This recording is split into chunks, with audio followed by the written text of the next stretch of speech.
All right, special edition of the live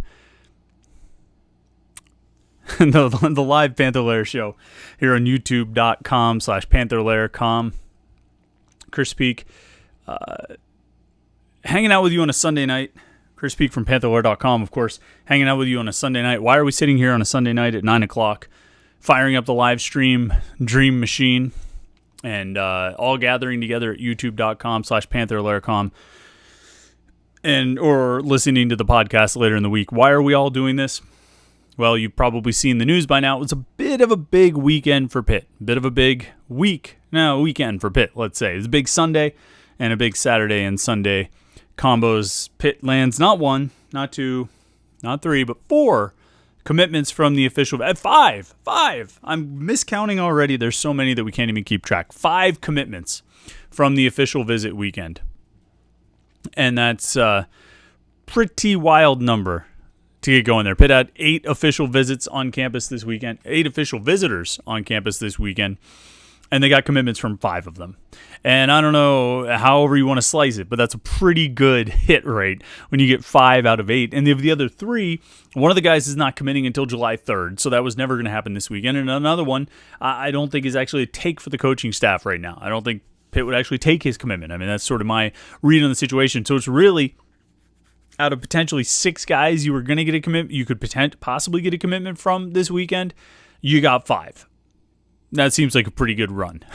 And I don't know, I don't think there's much need for preamble. I mean, you've heard me talk for weeks. Basically since the month began, about how nice it was to be back in June and things are happening. I mean, if you roll the clock all the way back, and I'll probably say all this again on Tuesday night on our regularly scheduled podcast, but if you roll the clock all the way back to June 1st, that was a Tuesday night. And we didn't have the podcast. We pushed it ahead to Wednesday, June 2nd, because on June 1st, that Tuesday night, Pitt had a bunch of local recruits on campus, and we just didn't have time to do the podcast. We didn't have time to do the live stream because we were trying to get all these guys on the phone.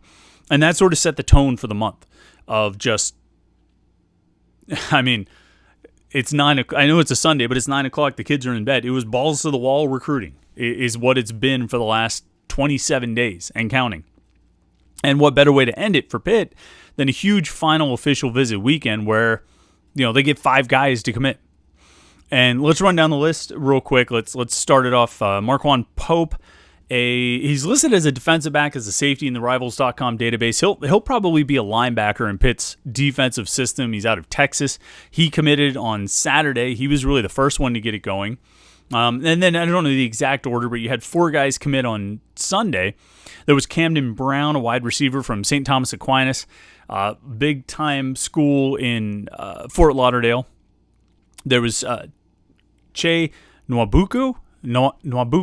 I apologize to Che for mispronouncing his name, but it's another wide receiver, this one out of Texas, and then Jacavian Nonar out of Glade Central High School in Florida, Belle Glade, Florida. And Jacavian, pretty interesting connections to Pitt. His head coach at Glade Central is Rashad Jackson, who is the son of Ricky Jackson, former Pitt, outstanding defensive player at Pitt in the 1980s, late 1970s, early 1980s. Ricky Jackson, his son, is the coach at Glade Central for Jacavian Nonar.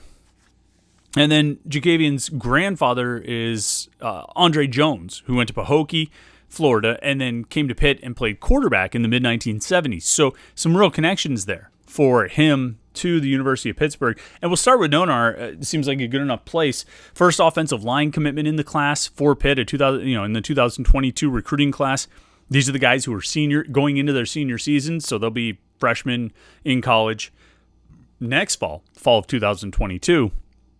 And Nonar's the first offensive line commitment. He's 6'7", 285 pounds. He's a big offensive tackle. And you look at pictures of him, you look at video of him, and he doesn't look like he's 285 because he's got one of these long, lean frames that you can really fill in with, probably chip away some of the weight he's already got, rebuild it back up with good weight, and get him even bigger, and ideally keep the athleticism that he shows at that size, which is pretty impressive. And there have been a few guys that Dave Borbely has recruited at Pitt, a few tackles who were sort of almost bigger tight ends. They almost moved like bigger tight ends. I mean, they didn't move well enough that you were actually going to put him tight end, but almost, they kind of had that build. Basketball players and guys who, Matt Gonsalves comes to mind as a bigger guy, a lot of size and good athleticism, and he has that frame to sort of add on weight. And you think about what they did with Brian O'Neill back in the day, and admittedly that was John Peterson, not Dave Borbley, but you think about a guy like that sort of bulking up and playing offensive tackle, and that's, what I think, they see with a guy like Nonar, a raw prospect who is going to be able to go in and, develop. I'm not smart enough to sit here and tell you where his technique is or where he is as a project or where he is in his development. And Roman, one of our longtime listeners, jumps in right away and, asks a question about Nonar. Says, what's the deal with the lineman? He looks like a project based on his page. And then brings up Tyrese Fearby. We'll talk about him in a second. But, I think with Nonar, my first read is that he probably is a bit of a project, a bit raw. He's unranked. I think he's been a bit under the radar despite being a guy his size at a school that's rather prominent in South Florida, in Glade Central. I mean, it's one of the schools that's kind of known down there, has a bit of a reputation, and it's certainly turned out talent over the years and sent talent to Pitt. But, I think they looked at him as a guy, and they saw him in person at one of the camps in Florida the Pitt coaches did. And they were sold. And I think the coaching staff at Maryland was sold as well. They offered him. And a few other schools, other FBS schools and FCS schools offered him scholarships. It'd be interesting to see, where he could have been if he had gone to camps last year. And this is something that we're going to say about a lot of recruits over the course of the next year, guys that didn't have an opportunity to go to camps leading into their junior seasons and probably held back their recruitment a little bit and changed the situation. But Nonar is a first offensive line recruit in the class, when they should really be taking a couple more, at least 2 more, I would think, just as a rule of thumb of trying to get 3 offensive linemen every year, if not 4. But I think it's a decent start. We'll see how they add in and how they fill around him. But I mean, a guy his size who can move well, those are good basic tools to take and work with. Marquand Pope from Texas. Again, we list him as a defensive back, as a safety in the Rivals database at 6'1", 206. We'll try and get a more specific size on him, but I think he does project as a linebacker in Pitt's defense, probably that star linebacker position, which in itself is kind of a hybrid strong safety outside linebacker anyways, going out, covering the slot and doing that kind of thing.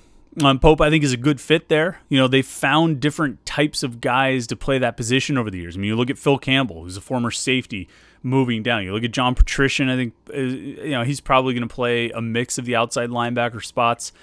You can scroll back a little bit to a guy like an Elijah Zeiss or a Kylan Johnson.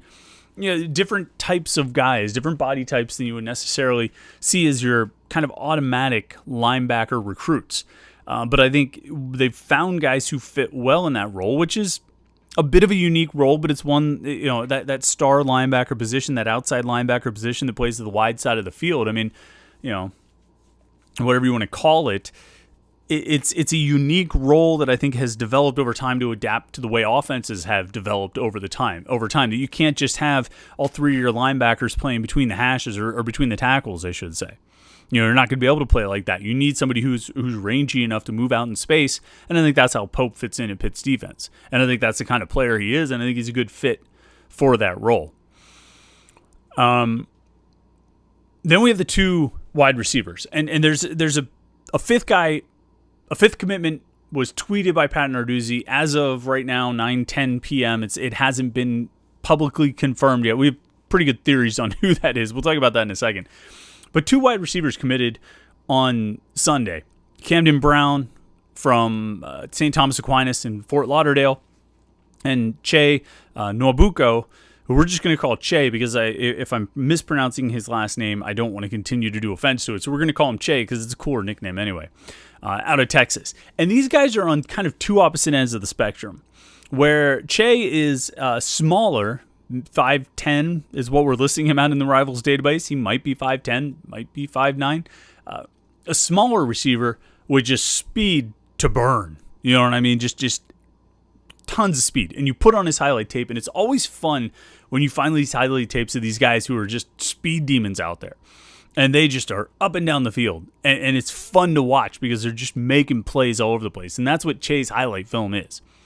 And then conversely, you have Camden Brown, the wide receiver from Florida, who's a 6'3" guy, pushing 200 pounds, $190, $195, somewhere around there.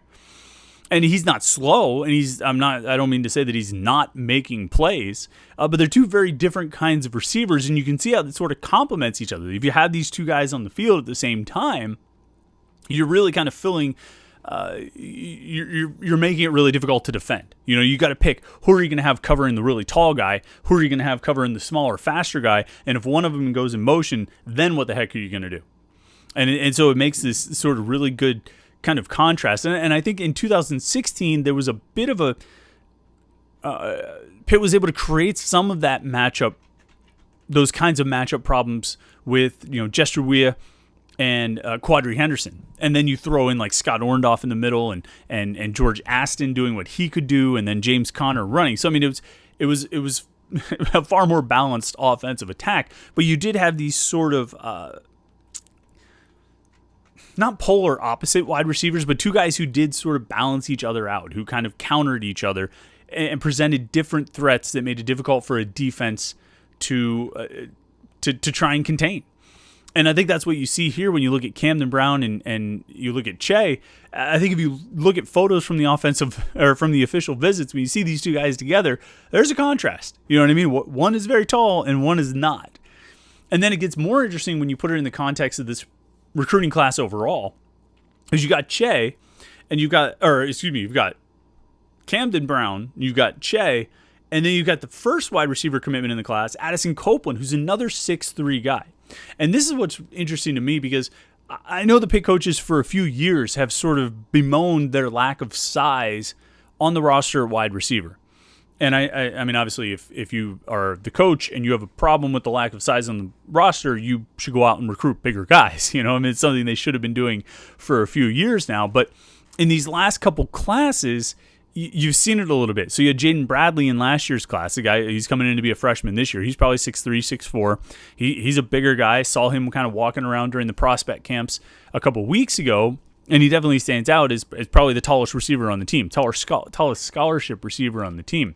But you bring in these two guys, Camden Brown and Addison Copeland, and you're adding a real influx of size to the receiver room. I was looking at the roster before I sat down here. Tallest wide receivers on the roster. Garrett Bickhart is 6'5". Jake McConaughey is 6'5". Those are two walk-ons. Your tallest scholarship wide receiver is Jared Wayne, who's listed at 6'3". Now, again, these are listed heights, but Jared Wayne's the tallest scholarship receiver on the team. After that, Tamir Mack is listed at 6'2". You've got other walk-ons listed at 6'2" and 6'1". But scholarship guys, you have Jared Wayne at 6'3", Tamir Mack at 6'2", Trey Tipton and Miles Alston, the freshman, at 6'1", and then Shockey Jacques-Louis and Jordan Addison at 6 foot. And that's it. 1, 2, 3, 4, 5, 6 scholarship receivers who are 6 foot or taller, and only 2 who are taller than 6'1". Listed heights, again, but if you consider that... If you don't take listed heights to be entirely accurate, I can understand that. But if you consider that they're all inaccurate on the same scale, it makes for a contrast. It makes for a comparison point. You know what I mean? If you say that Pitt fibs on its wide receiver heights, its listed receiver heights, but also North Carolina fibs on its listed defensive back heights, and they both fib by the same amount, you know what I mean? They're both on the same sort of standard deviation. Then you have a comparison. Even if 6'3" is really 6'1", on this receiver, but this corner over here, his 6'1" is really 5'10".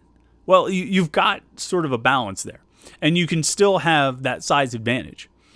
And so when you bring in Camden Brown and Addison Copeland into this receiver room in 2022, assuming everybody stays, you've got Jared Wayne and Camden Brown and Addison Copeland, 3 guys who are 6'3". And Wayne will be a senior that year, so beyond that, you're going to have some real size. Oh, plus Jaden Bradley. You'll have some real size in the receiver room that they haven't had in a long time. They haven't had this kind of size, the kind of size they're going to have in 22 and 23 probably since 8, 9, 10, 11, 12, like 2012 probably, with Mike Shanahan and Devin Street. I would think off the top of my head would be the last time they had that sort of tandem of size. You know what I mean? Of multiple guys with pretty good height. And I think that's important. I mean, Pitt has been, generally speaking, a smaller team at wide receiver. Jester Weah, I don't think he was 6'3". You know, he might have been 6'1", 6'2". Obviously, Quadri Henderson was not very big. But if you think, and you know, you go over the past few years, Jordan Addison's not big. Rafael Araujo-Lopes was the leading receiver for a year or two. He's not a big guy. You know, go back into 2015. I don't even know who was the leading receiver in 2015. Hold on. Oh, wait, that might have been, was that Araujo-Lopes? I got my 2019 media guide here. They list all the leading receiver in 2015. Oh, it was Tyler Boyd. I'm an idiot. Yeah, Boyd was a leading receiver for 3 years in a row, and he had good size. I mean, he was not short, but he was not a player where his height was going to be an advantage. His athleticism was an advantage. His speed was an advantage. His ability to control his body was an advantage. You got to go back to 2012 when, you know, Devin Street was a decent-sized receiver. You know, he was the leading receiver for 2 years, and before that, Jonathan Baldwin. But it's been a while. So, I mean, you know, and now you're talking 2009, 2010. So it's been some time since Pitt has had the kind of size at receiver that they're going to have when they get Camden Brown and Addison Copeland on the field, or on the roster together, along with Jaden Bradley and Jared Wayne, at least for 1 year. And then you throw in Che Nobuko, and you're talking about, you know, huge speed, a huge influx of speed, which is a pretty, obviously, who doesn't want to be faster? So quite a haul right there. I think when you just look at those four guys. Now, before we get into the comments and questions, you know, there's a fifth, you know, again, as of 9:18 p.m., a fifth unannounced commitment, I think. Let me just double check Twitter just to make sure nothing has been announced while we've been talking here. Yeah, there's a fifth unannounced commitment. And this commitment, this was a tweet from Pat Narduzzi. And the tweet from Pat Narduzzi included the hashtag that he uses for recruits in the class of 2021. And this is relevant. Right now they're recruiting the class of 2022. Guys in the class of 2021 are going to be freshmen in college this fall. Right? So when you tweet out the class of 2021 hashtag, it means either a transfer or someone else who's coming into play right now. Well, there were 8 official visitors. 7 of them are guys going into their senior year of high school. The 8th guy was a young man named Cole Mitchell. And Cole is from Linganore High School in Frederick, Maryland. Class of 2021. He's a tight end. He's like 6'5", 6'6", 230-pound tight end. Starred on both sides of the field for Linganore. He was all defensive. I think he was a defensive player of the year in the Frederick newspaper. Anyway, guy was just had a really good career, really good high school career. He could play basketball as well. He was at Pitt's prospect camp a week ago, and he was there because he was planning to do a post-grad year at IMG Academy in Bradenton. It's not an uncommon move. You feel like you're under-recruited, you're not getting recruited much, if at all. Go to a place like IMG, go to a post-grad place, do another year effectively of high school, and then you get an opportunity to go maybe you'll get a new opportunity in college. And I think Servassier Dennis did that. I think Dion Lewis did that. Shady, LaShawn McCoy obviously, went to Milford Academy in New Berlin, New York.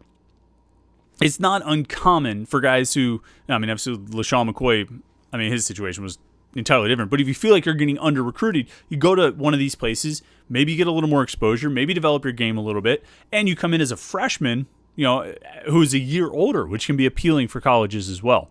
And so that's the path that Cole Mitchell was on.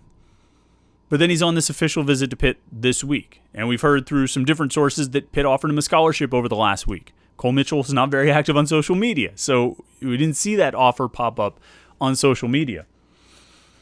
It doesn't take much to do the math here that this kid is the other commitment that hasn't been announced yet. The one outstanding commitment, the class of 2021 commitment, which would mean he would join the roster this year as a freshman in the fall. We can't say definitively that's what has happened, it would seem like a long shot if it was anything other than that scenario I just laid out. We're still going to try and confirm it with him. All we can do is say, look, we know fact A, we know fact B, and we know fact C, and this is the direction that it points. And we'll find out. Like I say, he's a big tight end, 6'5", 6'6", 230 pounds, moves well, looked really good at Pitt's prospect camp last week, plays on both sides of the ball, could play defensive end, could play tight end. He looks like a good prospect. I'd be interested to find out a little bit more about his story and his situation, to find out why maybe he wasn't getting recruited as much as he would have liked or much as he had hoped to be recruited. But that looks like a potential addition for the the upcoming roster, the 2021 roster. So we'll see what develops there. But even if we just look at the four guys, Pope, Nonar, Nwabuko, and Brown, it's quite a haul for Pitt out of this official visit weekend. Puts the recruiting class for the class of 2022 at 10 commitments, and a pretty strong start. Not highly ranked right now, number 49 nationally, but there's a few guys, Nonar and Pope, who have not been rated by rivals. There's a bunch of guys that I think should get another look and will get another look throughout their senior season, and ideally their ratings should get a bump. I think Addison Copeland as the lowest possible 3-star. Addison Copeland and Jordan Bailey, quite frankly, Bailey the running back from Tampa, Copeland the wide receiver from Buffalo. Those two guys are 5.5 3-stars on the Rivals rating scale. 5.5 is the lowest rating you can have to be a 3-star prospect. 3 stars are 5.5, 5.6, 5.7. Bailey and Copeland currently are on the lowest end of the 3-star scale. They should not be. They're much better than that. I've seen Copeland in person myself. I've seen enough of Bailey and talked to enough people about Bailey to believe he should be rated higher than that. You never know how these things are going to play out. We thought there were guys in the past that should have gotten ratings bumps. It didn't always come to pass.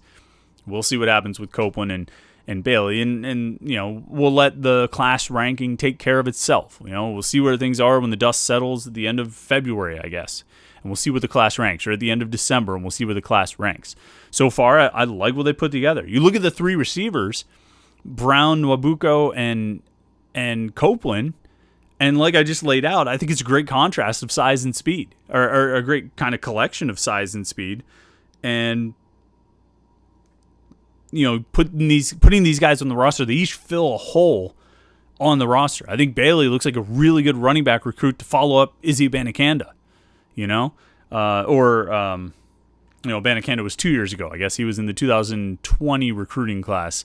Bailey being the 22 class. I think he can come in and play as a freshman. He looks that talented. I really like the defensive linemen, Sean Fitzsimmons and Jimmy Scott. I think those two guys can be really good players in college. I think Rylan Gandy, the defensive back from Georgia, and Marquand Pope, who I talked about, who's going to be a linebacker from Texas. I think they both fit really well in Pitt's defensive scheme.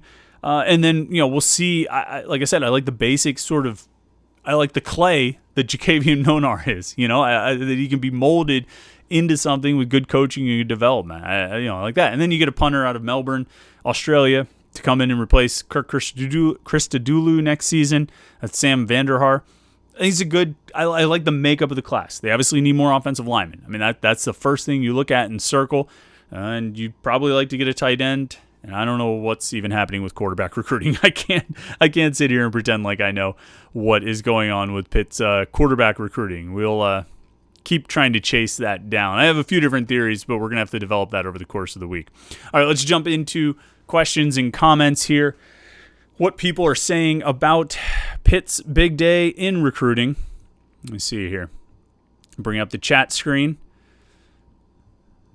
All right, there it is. Brock Madonic, I know you've probably been asked this question all week, but do you still like, as of tonight, where Pitt stands with Tyrese Fearbury? Yeah, Tyrese Fearbury, Perry, defensive end, 4-star prospect in the class of 2022.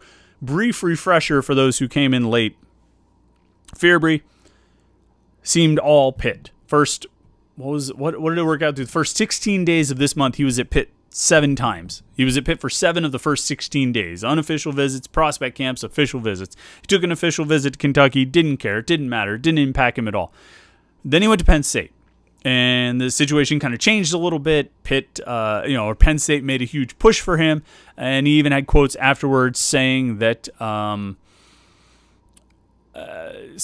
he was, Penn State was his top school, and if he had to commit that day, he would have committed to Penn State. So that was obviously a blow. Now, he went to Auburn this weekend for an official visit. I'm not really concerned about Auburn. I think this comes down to Pitt and Penn State. He's going to make his commitment on July 4th. I don't know what he's going to do. I don't know if anybody on the Pitt or Penn State sides know what he's going to do. I've gotten the impression in talking to different people that Penn State is not entirely confident in, even though despite his comments, they're not 100% sold that they're going to land him. I think, he gets back from that Penn State visit, still has 2 weeks before his commitment, and he's going to, that gives him plenty of time to sort of slide back into favoring Pitt, but it's going to be a battle. And I said from the start that Penn State visit was really the one to watch if you're looking from Pitt's perspective to see, how hard Penn State pushes for him, and they push really hard, and where he stands coming out of it. And he obviously liked Penn State a lot coming out of it. I think I don't know. I don't. If you told me to put $100 on it right now, I'd probably go with Pitt, but I wouldn't feel great about that bet. So we'll see. We'll see what develops over the next few days.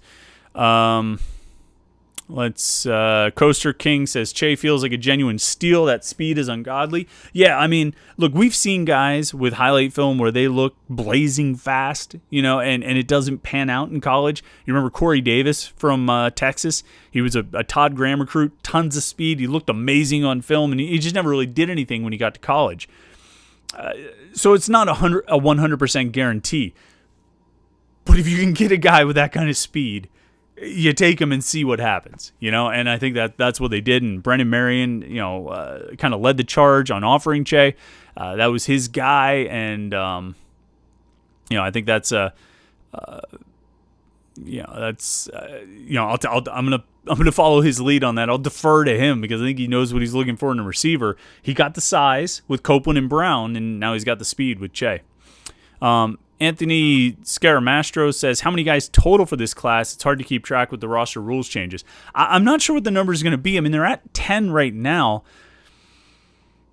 I mean, can they really stop at 15? I think they need at least 2 more offensive linemen, at least 1 more defensive back. I wouldn't be surprised if they go for 2. That would be 4 guys right there. I think they take another defensive lineman. That's 5 guys right there. And then do they stop at that point? Do they stop with just 5 more recruits? With only 1 linebacker in the class, 1 running back in the class, no tight ends in the class, no quarterbacks in the class? This class feels like it's probably going to push closer to 20, and I don't really know how they have room for that or how they will have room for that. This whole super senior thing, and the guys who would be out of eligibility heading into 2022, but would choose to come back for a year, that could really throw the numbers, turn them upside down. And I don't know how it's going to work out yet. I don't know. Anthony also asks, any update on guys coming in for official visits in the future? Well, this is the last official visit weekend for now. Nothing until the fall. And I'm guessing we won't see another Pitt official visit until probably December, will be my guess. We know these coaches don't like to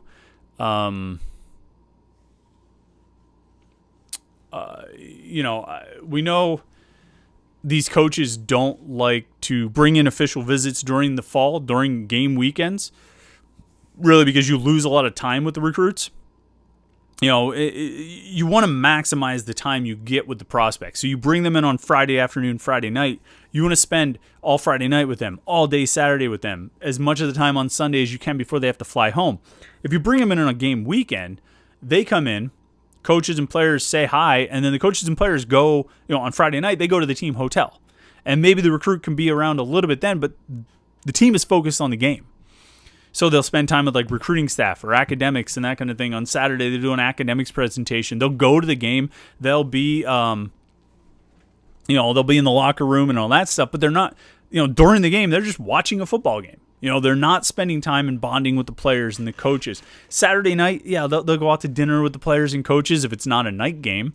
If it's just a noon game, then they'll go out to dinner with the players and coaches and, all that kind of thing. But again, you're really limited in the time you can spend with the recruits on a weekend, on a game day weekend.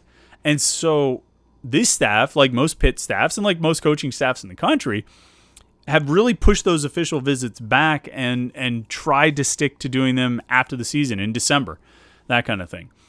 And so that's what I would imagine this year too. I would say, barring, unless there's a guy that they really like who's going to commit October 1st and wants to take all his official visits in September, I don't see them bringing anybody in for official visits until, I haven't looked at the calendar yet to see if there's a weekend in November after the regular season ends.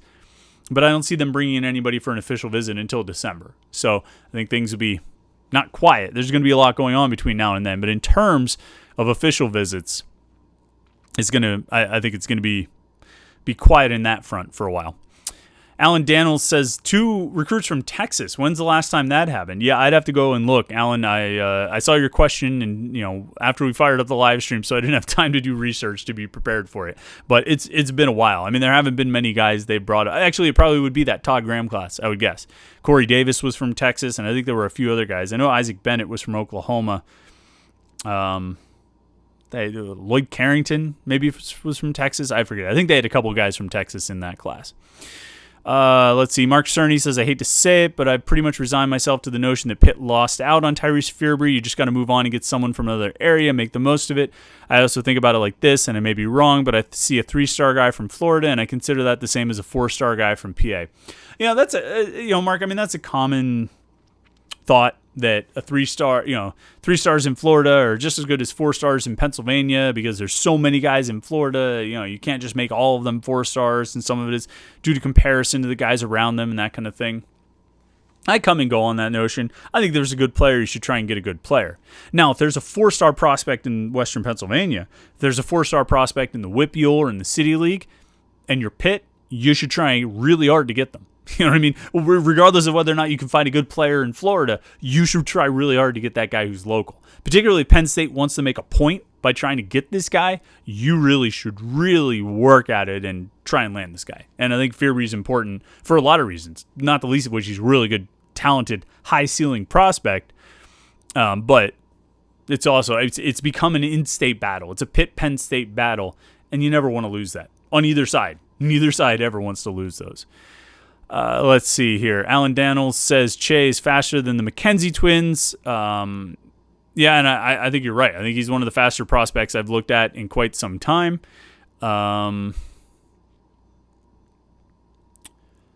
Scrolling down here from some further questions. Kevin Plowcha checking in. It's always good to see you, Kevin. One of the biggest fans of the podcast. We appreciate you. Alan Daniels again. Igbinison sounding good. That's Davison Igbinison, who is the other official visitor this weekend. He's the one who's announcing his commitment on July 3rd. Pitt was the only official visit he took, which is interesting for a variety of reasons. There seems to be strong. He's a defensive back prospect out of New Jersey, strong connections to the Rutgers program, and it seems like that's where most people expect him to go. I think Pitt made a positive impression on him. I don't have a great feel for it, though. I'm not entirely sure. I'm pretty confident that this staff will find some good defensive backs. I think Gandy kind of fills a corner spot for them, and I think they want to get a safety and then maybe one more on top of that. But, I'm not sure if Igbinison will be that guy. Eric Rogers, have you heard anything at all from Tyrese Fearbury? Do we have any shot? Yeah, I mean, I think it's going to be Pitt or Penn State. I'll be shocked if he goes anywhere else. So if you're one of the top two, if you're one of the final two, you have a shot. You absolutely have a shot. I don't think there's any question about it. Are they going to get him? I don't know. If you had asked me 2.5 weeks ago, I would have said, yeah, absolutely. Or a week and a half ago, I would have said, yeah, absolutely. But that Penn State visit, they made a big push, and I don't think there was any surprise that they made a big push. They really were trying for him, and they want to make up for it. And Eric, like I've said, I've made this point a number of times on Panther-Lair.com and here on the podcast that, look, you got to look at the last couple classes. I mean, last year, Penn State really wanted Nikai Johnson. They wanted to get Elliott Donald. They were pushing and trying to get Dorian Ford. The year before that, they were trying to get Dayon Hayes. And the connection of all four of those recruits. They all ended up at Pitt. And I think Penn State didn't like that. They really wanted Dayon. They really pushed for Nikai Johnson late in the process. And Pitt held on to them. Well, now here's the next one coming up. It's Tyrese Fearbury. Penn State wants to get him. And so it's going to be a battle. It was always going to be. George Mitchell II actually asked another kind of similar question. What's Pitt's chances at this point with the big recruit from 2023 that was just offered by Ohio State? Sorry, his name escapes me. Actually, George, I'm not sure if you're talking about, I'm not sure which one was just offered by Ohio State, but there's two in Western PA in the 2023 recruiting class. Those are guys who are going into their junior years of high school. There's Rodney Gallagher, the two-sport star, wide receiver, defensive back, point guard from Laurel Highlands. And then there's Tamir Robinson, outside linebacker, defensive end, likes to fancy himself a safety at times, from Brashear. Both four-star prospects, both big-time recruits. Robinson's been out touring campuses, going to Ohio State and Notre Dame and Alabama and all these places, and I think he's good enough to play at those places. He's a big-time prospect. Pitt was in great shape with Robinson at the beginning of the month. Not sure where they are right now. I don't think they've fallen off the table or anything like that, but he has seen a lot of good programs, big-time programs this month, and they've all been pushing for him really hard. I don't think Pitt's out of it, but they're going to really have to fight to keep Tamir Robinson at home. Rodney Gallagher also has a lot of big-time programs after him. I think Pitt's in great shape for him on both programs, football and basketball. I think those guys. I think they've got a really good chance of landing him. Let's scroll down here. Brock Madonic. What do you see in incoming freshmen Tamarian Crumpley and Rodney Hammond, and what current freshman makes the biggest impact this coming season? That's going to be interesting to watch. I think going into last year, there was Jordan Addison. I knew he was going to play. I knew he was going to get a lot of playing time, and I thought he was going to be really good. I don't know if I thought he was going to be the leading receiver, but I thought he was going to be really good. I thought Izzy Abanikanda would do more than he did, but he was dealing with some injuries and things. For this year, Crumpley, I don't know a lot about Crumpley. I think he's a good defensive back prospect, a guy they like to play corner.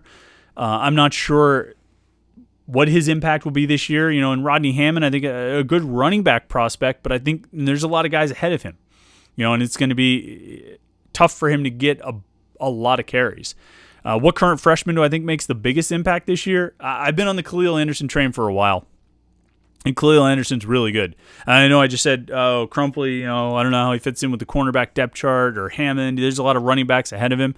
I think Khalil Anderson has a lot of corners ahead of him. There's Marquez Williams, and there's A.J. Woods, and Damari Mathis is back, and what's his name? Rashad Battle played last year. Javonte Royal. There's a lot of corners out there. But I think Anderson's good enough to get out there and play as a freshman and play a lot and play really well. I think he's going to be really good. Maybe one of the better corners they've had here in a long time. If the depth chart at corner this year was what the depth chart at receiver was last year, I would say Anderson could walk in and start, the way that Jordan Addison did. It's not quite like that when you've got, Damari Mathis coming back, you got Marquez Williams coming back, A.J. Woods played a lot last year, Rashad Battle played a decent amount and showed some promising signs. There are good players at corner. They've really stocked up at corner in recent classes, and the roster shows it. The depth chart shows it. But I think Anderson's going to be on the field, and he's going to play a lot. So I would expect him to get on the field a lot and make a really positive impact. All right, let me see here. I think we got through most of the chats and the comments and the question. I appreciate everybody who tuned in tonight, sort of on a short notice, on a Sunday night at 9 o'clock. I don't know if you interrupted. I don't even know what shows are on. Is The Sopranos still on Sunday nights at 9 o'clock? I don't know. But I appreciate it. Figure we get together when you have a big recruiting day like this, all these commitments. Figure we get together and chat about it. Of course, you can stay tuned to Panther-Lair.com, Panther-Lair.com, Pittsburgh.rivals.com. It's the most comprehensive source of Pitt sports news on the internet, football, basketball, recruiting. You can find it all at Panther-Lair.com. And you can continue this conversation. You know, we're sitting here talking about all these recruits, talking about all these commitments, talking about this guy or that guy. Are they going to get this guy? What role can that guy play? And all this stuff. We have those conversations all day, every day. When I get done with this live stream, when we finish this podcast, I'm going to go back to the message boards and continue those conversations. So, we have fun here for 45 minutes or whatever we did tonight for the hour we're going to do on Tuesday night from 8:30 to 9:30. These are fun. Have a good time with it. We're doing it all day, every day on the message boards at Panther-Lair.com. So make sure you check that out. And then rejoin us here on Tuesday night, 8:30 p.m. right here on YouTube.com/Panther-Lair.com. Get a beer, come and talk some Pitt sports. You can jump in the chat screen there, post your comments and questions, and we'll have a conversation about Pitt sports, football, basketball, recruiting. We'll talk about everything. We'll keep talking about these commitments they just got, any new commitments they get between now and then, and keep breaking down this 2022 recruiting class. So thanks everybody who tuned in here tonight. Thanks everybody jumping in the comments section. Glad to see you guys. Hope you had a great weekend. Hope you have a great week coming up. Don't forget, Tuesday night at 8:30, another live Panther-Lair show. The show will be live. The Panthers will not be live. There will be no live Panthers on this podcast. Just a live Panther-Lair show. So tune in Tuesday night, 8:30 p.m. We'll talk to you then. Thanks again. Have a great week, and see you on Tuesday.